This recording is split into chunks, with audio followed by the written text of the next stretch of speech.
Brangus kolega, mielas kūrėjau, grabe mačiau tave ir tavo kūrybą.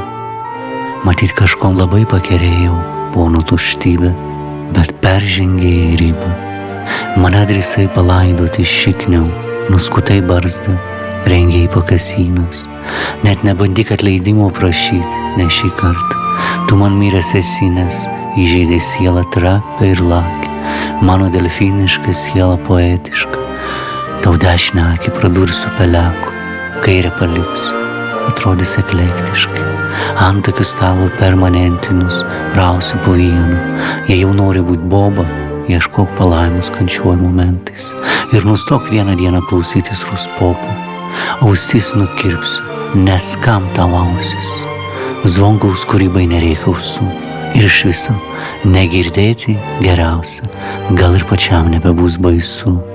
Rankas į užpakalį sugrūsiu, jos juk iš ten pas tave ir auga. Vat juoksis Belarusiai, ne vien tik batinka su tokiom rankom. Ir galvos tau nereikia, juk mokslo negrauši. Ir mastai nesu galva, toli nebeeisi. Aš ant kaklo geriau prilipdysiu kriaušę.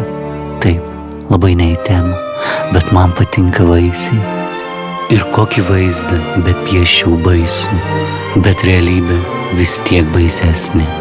Tu Zvonkau kasdieną daraisi nuostabesnė. Bet kai tu šalia, aš akimirkai virstu vaiku. Kai tu šalia